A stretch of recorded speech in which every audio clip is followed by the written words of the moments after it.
Praise the Lord, hallelujah. எல்லாருக்கும் ஸ்தோத்திரம். இயேசுவின் நாமத்தில் உங்களை வாழ்த்தி அன்போடு இந்த காலை உடன்படிக்கை தியானத்திற்கு வரவேற்கிறேன். And you're most welcome to Corner of the Day. And today is 5th February 2026, Thursday. Hallelujah.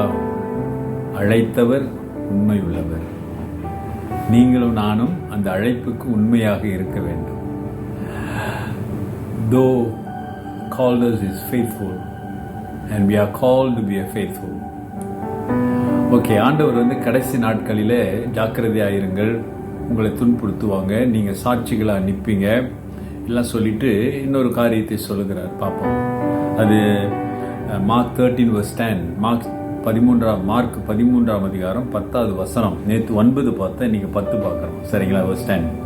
And the gospel must first be preached to all the nation. சகல ஜாதிகளுக்கும் சுவிசேஷம் முந்தி பிரசங்கிக்கப்பட வேண்டும். அல்லேலூயா. சுவிசேஷம் பிரசங்கிக்கப்பட வேண்டும் என்று ஆண்டவர் சொல்றாரு. ஆண்டவர் பத்தி நீ பிரசங்கிக்கும் போது, ஆண்டவர் பத்தியுடைய நற்செய்தி சொல்லும் பொழுது ஆண்டவர் சொல்றாரு, உங்களை வரவேற்க மாட்டார்கள், உங்களை சந்தோஷமாக ஏற்றுக்கொள்ள மாட்டார்கள், உங்களை துன்புறுத்துவார்கள், உங்களை அசிங்கப்படுத்துவார்கள், உங்களை கேவலப்படுத்துவார்கள், உங்களை சிறையிலே போடுவார்கள், உங்களை கொலை செய்வார்கள், திருச்சபைகளை எரிப்பார்கள், இப்படியெல்லாம் செய்வார்கள் என்று ஆண்டவர் முன்னே சொல்லிட்டாரு. இப்ப நடந்து கொண்டு வருகிறது, நாம் பார்த்தோம். ஆனாலும் இப்படிப்பட்ட சூழ்நிலையில இருந்தாலும் இந்த சுவிசேஷத்தை நாம் அறிவிக்க வேண்டும். எல்லாருக்கும் இந்த சுவிசேஷம் பிரசங்கிக்கப்பட வேண்டும். அருமையானவர்களே, கிறிஸ்தவம் என்பது மதம் மாற்றுவதல்ல, சத்தியத்தை அறிந்து கொள்வதுதான். ஒரு உண்மை இருக்கிறது, ஒரு சத்தியம் இருக்கிறது. தட்ஸ் பால். அதான் கோல் சொல்ற. எனக்கு ஒரு கோல் வைத்திருக்கிறாரு, எனக்கு ஒரு லக்கு வைத்திருக்கிறாரு, அந்த லக்கை நோக்கி நான் ஓடுகிறேன். இந்த சுவிசேஷத்தை இந்த உலகத்துக்கு சொல்ல வேண்டும், அவ்வளவுதான். மனதை மாற்றுகிறவர், ஏற்றுக்கொள்ள வைக்கிறவர்லாம் கர்த்தர். அவருடைய வேலை, பரிசுத்த ஆவியானோ அதை செய்வார். பட் நம்முடைய வேலை என்னன்னா, நாம் எதற்காக அழைக்கப்பட்டோம்? இந்த சுவிசேஷத்தை சொல்லணும். என்ன சொல்லணும்? இயேசுதான் உலகத்தின் இரட்சகர், அவர் ஏற்றுக்கொண்டவர்களின் பாவங்களை மன்னிக்கிறாரு, பரலோகத்துக்கு போவதற்கு அவர் வழியா இருக்கிறார். இதுதான், இது சொல்லணும். கட்டாயப்படுத்த தேவையில்லை. அவர்கள் நம்பிக்கையை நாம் எதையும் சொல்லாமல், நீ நம்புவதை மட்டும் சொல்லுவது. ஷேரிங், ஒரு வாழ்த்துதலை, கிரீட்டிங் ஷேர் பண்ற மாதிரி ஒரு ஷேர் பண்ணிக்கணும், அவ்வளவுதான். அதுக்கு மேல அவங்க கேட்டாங்கன்னா நம்ம சொல்லலாம். அப்படி பைபிள் கேட்டா பைபிள் கொடுக்கலாம், அவன் தானே. யாரையும் கட்டாயப்படுத்தாதீங்க. ஆனால் சொல்ல வேண்டியது நம் கடமை.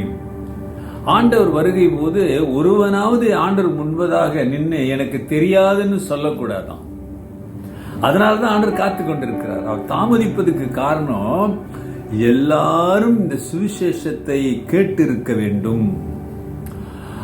அப்ப இந்த ஊழியமானது, இந்த கடவுளுடைய திட்டம் நிறைவேற வேண்டுமானால் நீங்களும் நானும் அவருடைய அன்பை பிரசங்கிக்க வேண்டும். We have to share the gospel. We have to preach the word. Preach the truth. Preach the gospel. ஆண்டவர் அதான் சொல்றாரு, நீங்க போய் கஷ்டப்படுத்துவாங்க, துன்பப்படுத்துவாங்க, ஆனா நான் வர்றதுக்கு முன்னே எல்லாரும் இந்த சுவிசேஷத்தை கேள்விப்பட்டிருக்கணும். என்னது? இயேசு கிறிஸ்து தான் உலகத்தின் இரட்சகர். சொல்லுங்க. உனக்கு தெரிந்த நண்பர்கள், உறவினர்கள், அக்கம் பக்கத்தில் உள்ளவர்கள் யாராக இருந்தாலும், ஒருவேளை கர்த்தரை அறியாமல் இருப்பார்களானா அவர்களுக்கு கர்த்தரை அறிமுகப்படுத்துங்க, அவ்வளவுதான். அதை செய்யுங்க. ஆவியார் உங்களை நடத்துவாரு, உங்கள் வாழ்க்கையிலே போதுமானவராக இருப்பாரு. அவருடைய அன்பு கடந்து செல்லும், அவர் வல்லமை உங்கள் வாழ்க்கையிலே நிரப்பப்படும். அவர் உங்கள் வாழ்க்கையிலே, உங்கள் குடும்பத்திலே அவர் போதுமானவராக இருப்பாரு. நீங்க சொல்ல சொல்ல அவருடைய அன்பு உங்கள் வாழ்க்கையிலே, உங்கள் குடும்பத்திலே நிறைவாயிருக்கும். ஜெபிப்போம். நல்ல ஆண்டவரே, இந்த காலை வேளைக்காக உம்மை துதிக்கிறோம். ஆண்டவரே, இன்றைக்கு உம்முடைய வார்த்தைகளை கேட்டு ஒப்பு கொடுக்கிற பிள்ளைகள் மீது உம்முடைய வல்லமை கடந்து செல்லட்டும். இன்றைக்கு அவங்க வாழ்க்கையில் ஒரு அற்புதம் நடக்கட்டும். ஒருவேளை அவங்க ஜெபமாக இருக்குமானால் நான் போய் இந்த நபருக்கு ஆண்டவரே உம்மை பற்றி சொல்லணும்னு இப்படி வேண்டுவார்களானால் ஆண்டவர், if somebody was praying for now to share the gospel to his friend or relatives, someone they know, Lord anoint them, bless their desire, அவர்கள் விரும்புகின்ற காரியத்தை நிறைவேற்றி ஆசீர்வதியுங்க இயேசுவின் நாமத்தில் பிதாவே, ஆமென் ஆமென். நமது ஆண்டவராகிய இயேசுவுடைய கிருபை, பிதாவின் அன்பு, பரிசுத்தாவின் ஐக்கியம் உங்களோடு உங்களை ஆசீர்வதித்து காப்பதாக. என் ஆத்துமாவே கர்த்தரை ஸ்தோத்திரி, என் முழு உள்ளமே அவர் பரிசுத்த நாமத்தை ஸ்தோத்திரி. என் ஆத்துமாவே கர்த்தரை ஸ்தோத்திரி, அவர் செய்த சகல உபகாரங்களை மறவாதே. ஆமென். பிரதர் அண்ட் சிஸ்டர், சகோதரனே சகோதரியே, ஆண்டவருடைய அன்பை அறியாதவர்களுக்கு சொன்ன அனுபவம் உங்களுக்கு இருக்கிறதா? Take care and God bless.